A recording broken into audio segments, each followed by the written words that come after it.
Hello everyone, welcome back to my channel. My name is Ruth Nalomba, and in today's video I'm just going to talk about the challenges of living in the Czech Republic as a black person.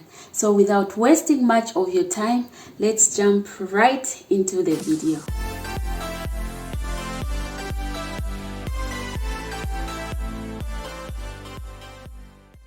So I've been living here in the Czech Republic for 4 years now, and I've faced some challenges. Being black in the Czech Republic, it's a very difficult thing because Czech Republic doesn't really have a lot of blacks, or maybe a lot of Africans.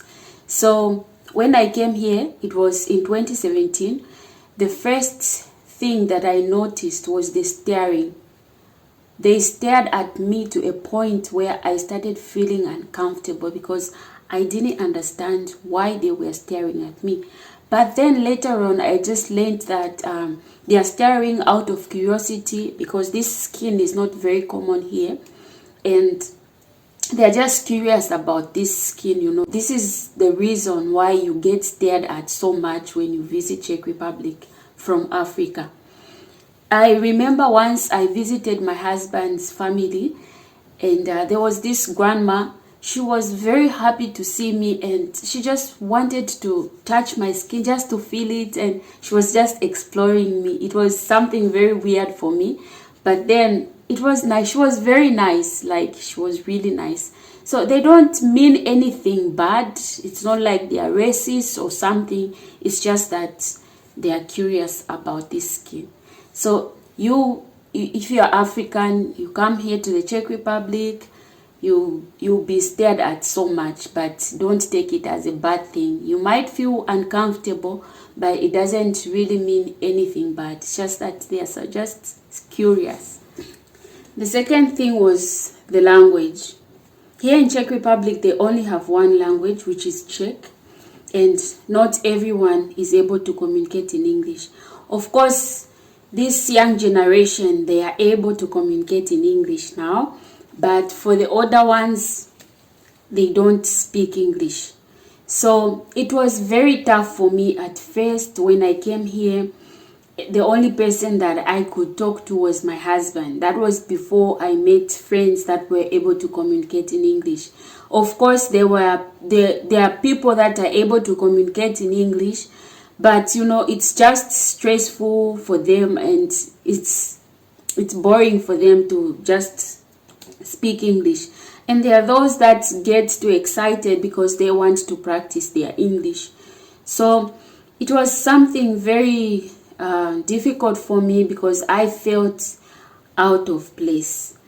But then I realized that I should, I should be flexible enough to learn Czech. It's not an easy language. It's very difficult. But it's important to just learn some basic words in Czech. It's very important for someone at least to know to ask people where the toilet is. This is very important because you happen to go somewhere out and you need a toilet. How are you gonna ask? You don't know how to speak their language, and they can't communicate in English.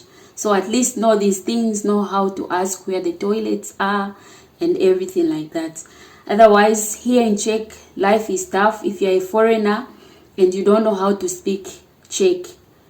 So at least when you come, learn some basic words which can help you out a lot. Otherwise, Czech people are really, really nice people. They are very much willing to help, but just this language, it destroys everything. The third one, we move on to the third challenge, which is winter time. Oh. I can't forget to talk about this one because it freaked me out. I came here in October. It was autumn. For me, I think that was the beginning of winter. Let me say autumn is the beginning of winter for me because it also gets cold. So it really freaked me out, and at that point I missed home and I just wanted to go back. winter here is very, very harsh.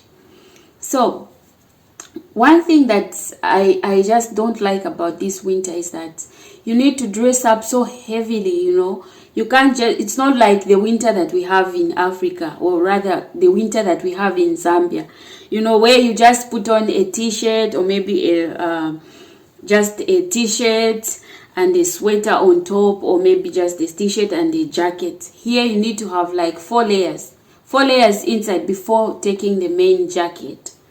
And then you can imagine, after dressing up like this, you go out there, and when you come back home, you have to take off all these clothes because the house is warm, because they have heatings in the houses. So the house is warm and you can't be in these heavy clothes. So then you have to take them off, and it's crazy. This is what I don't like about Czech winter. It really gets cold and you have to be heavily dressed. You go out, come back, you take them off, these clothes. It's crazy. So this Czech winter, it really gets cold.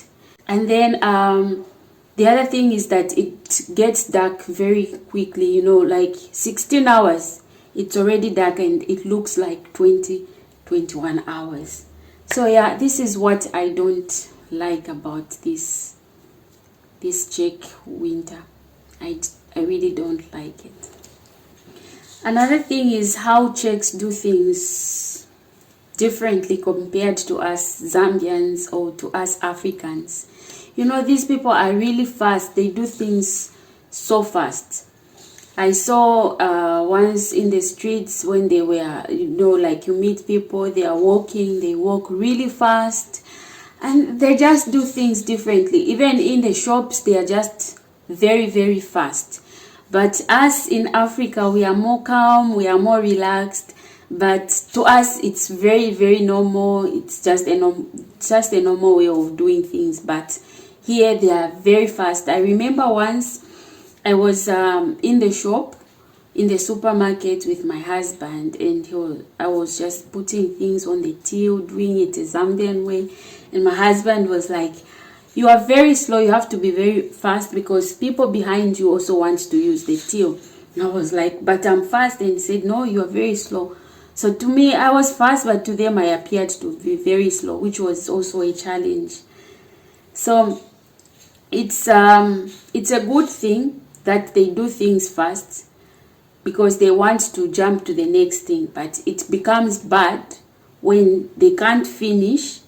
You know, they can't finish the tasks that they've set on that particular day, and they just become so stressed.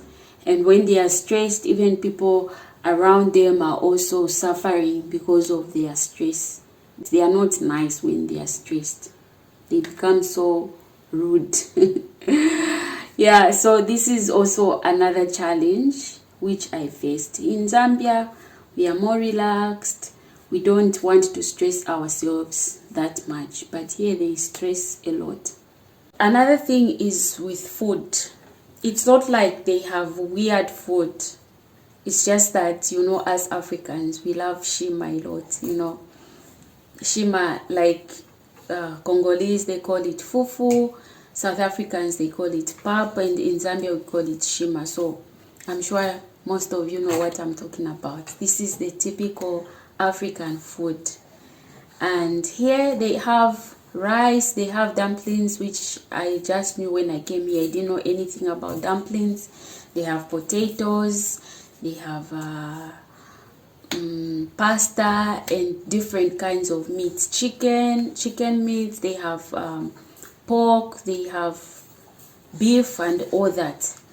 The food is not weird. It's just that we are Africans and our typical food is shima.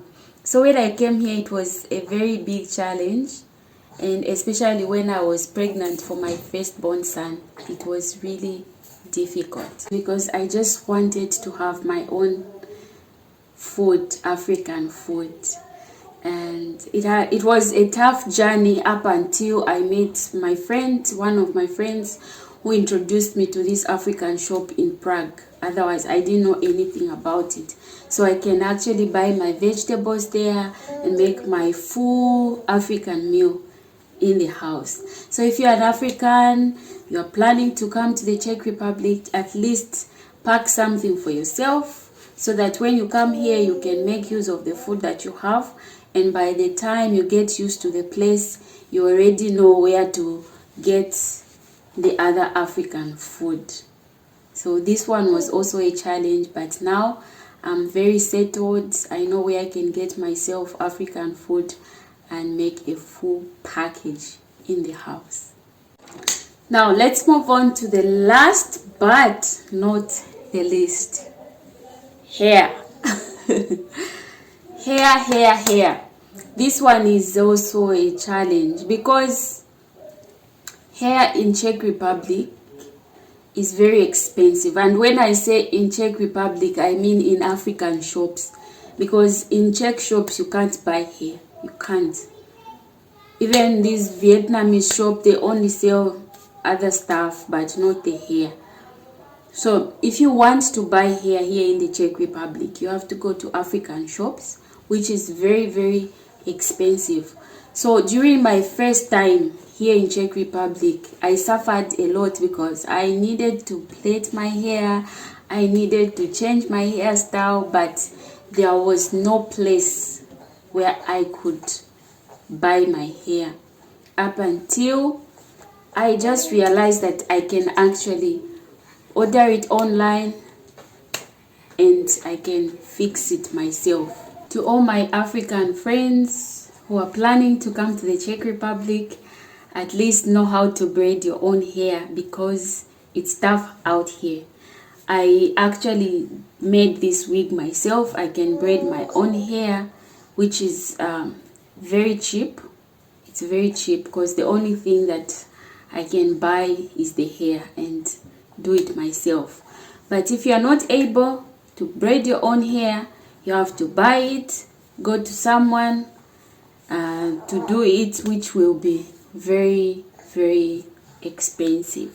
And also with the makeup, it's difficult to find the makeup that can blend with our skin and or our complexion. It's very, very difficult to find it.